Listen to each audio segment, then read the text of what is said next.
Good morning guys. Nandito tayo ngayon sa Marilake, dito sa Shell Buso-Buso Highland. Going to Hillsview Royal Baras. Mag-update tayo ngayon, titingnan natin kung ano yung sitwasyon ngayon doon. It's 10 a.m. in the morning, September 2. Ayan. Sa ngayon kasi marami ng mga binahang lugar ngayon, lalo na dito sa Metro Manila. So pagdating dito sa Rizal, check natin para yung mga client namin na nandito na nakabili na dito sa Hillsview, para naman makita nyo yung sitwasyon pagka ganitong mga panahon. Kita nyo, pagi siya talaga eh. Pagi. Pagka mga ganito na ganyan, makikita nyo naman yung daan. Malinis pa rin. Ayan, malinis pa rin siya. Sa Facebook kasi masyadong ang dami-dami nang nakikita ngayon na na mga bahang lugar. Kaya yung iba nag-aalala na sila baka daw dito sa Hillsview ganun din. Kasi dun sa Hillsview kasi merong maliit na sapa. So, yung iba iniisip nila baka daw tumataas yung tubig doon. Yun. Pero ang sabi naman kasi nila yun daw sapa na yun kasi yung mga nagdadaan doon na tubig galing kasi yun sa sa Palo Alto Falls. So, siyempre, hindi naman ganun kalaki yung tubig na dumadaan doon. So, sabi nung mga taga doon, o kahit yung mga guard na nandun, hindi daw talaga tumataas yun ng mataas. Nagkakaroon siya ng tubig, pero konti lang.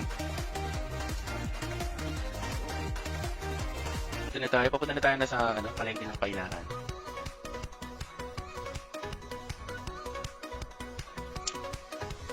Yung kanto na yan pala, yung sa may palengke ng Painahan, yung left side, papunta siya ng Kaysakat. Yan, paakyat pa ng bundok yan eh. Yan, ito yung palengke ng Painahan. Then sa right side, andyan yung Hillsview na gas station. Diyan yung merong ginagawang 7-Eleven. Yan, matatapos na siya. Katabi ng Andox. Then yan, diretso tayo. Makikita nyo yan, pagi kasi malakas kasi yung ulan. Yan, kita nyo naman yung daan. Diretso. Yan yung mga nakakuha na dito sa Hillsview. Huwag kayong mag-alala kasi lagi rin kasi kami nag-check dito. Wala naman kami nakikitang baha doon sa site. Pero alam niyo kung ano yung binabaha dito sa may Southville. Alam niyo yung Southville, Pinugay. Kasi actually, mababa daw talaga yung location na yan. Ito may tulay pa ulit dito. Meron siyang tumaas din yung tubig pero hindi siya ganun kataas. Then yung right side na yan, nandyan yung Southville. Yan yung binabaha. Yung lugar na yan. Ito, yung tubig na nakikita nyo na yan, yung kasing highway kasi, wala pang drainage, kaya yung tubig, makikita mo sa daan. Pero hindi naman lahat ganito. Meron lang lugar siya na, mababa. Ayan. Yan yung lilikuan nitong sasakyan nito, yung sa right side. Yan yung Southville. Ayan, maraming post yan sa Facebook na, baha na daw talaga dyan.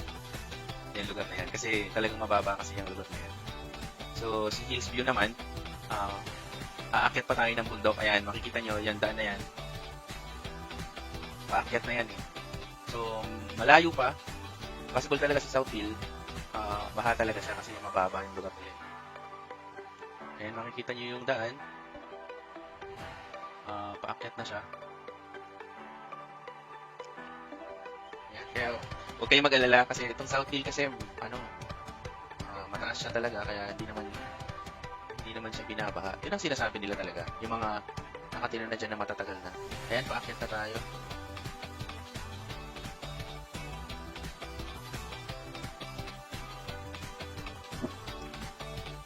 So, yung pa rin.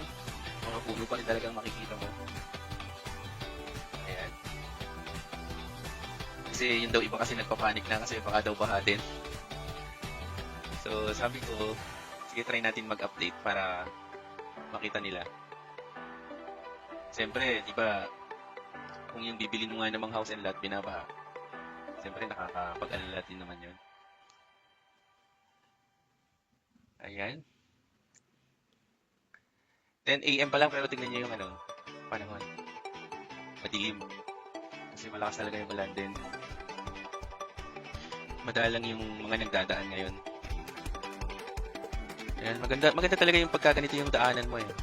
Mabuti na lang yung mga puno na yan, hindi na daw talaga yan pwedeng tanggalin kasi protected area na nga ito. So, ganyan talaga siya. Siguro mapabawasan pa yung mga gilid-gilid pagka nag-widening sila.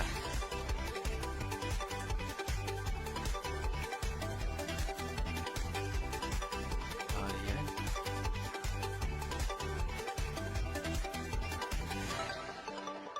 Ayan, yung susunod na kanto. Kakanan tayo. Ayan. Itong pababa na to. Ayan.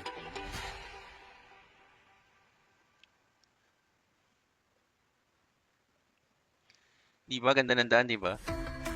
Samantalang sa Metro Manila, nakakatakot lumabas ngayon. Kasi maraming lugar na baha. Dito, hindi ganong nakakatakot.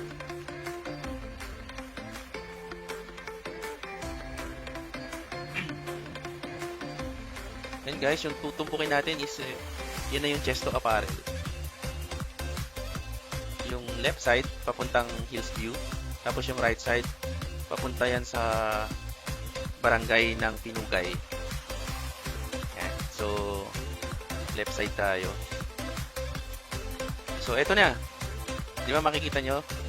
Normal na yung lugar.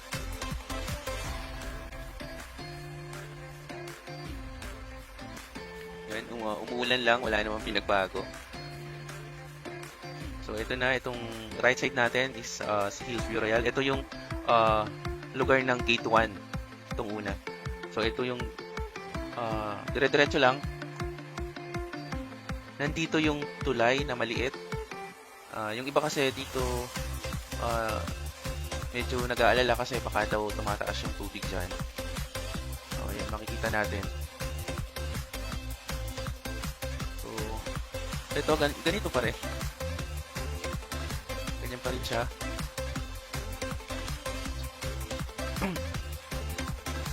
Yan. Oo, meron siyang tubig pero hindi naman ganun kataas. Ayan, nakikita nyo. Ayan. Tumaas din. Pero hindi siya ganun na nakakatakot. Punta tayo dun sa isang daan. Yung papuntang school. Para makita natin dun sa loob. Ayan, makikita nyo yung pader na yan. Yan yung bagong gawa nila. So, ganun pa rin. Wala namang pinagbago. Yan, itong bakante na to, ito yung magiging gate 2. So, ayan. Dito sa may bagong daan, yung pakanan, dyan nagkakaroon ng tubig na na-stuck kasi nga wala pang mga drainage. So, naiipon yung tubig. Ayan, ito. Naiipon yung tubig. Wala kasi siyang dadaanan. Walang madaanan yung tubig, so may ipon siya talaga.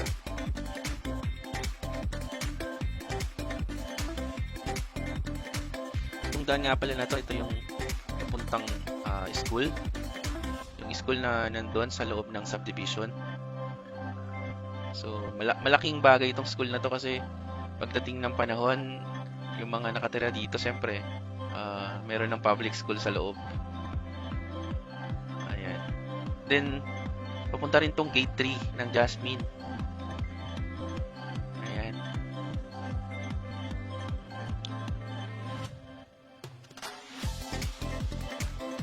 So, ito, pabalik na tayo.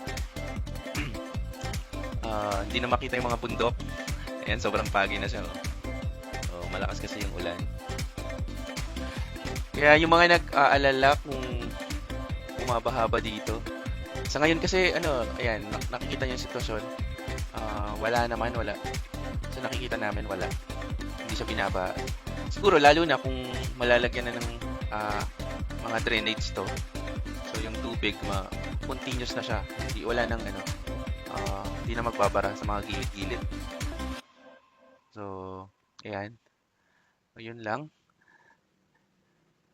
Sana nakatulong sa mga nag-aalala na baka binabaha dito. So far, so good naman.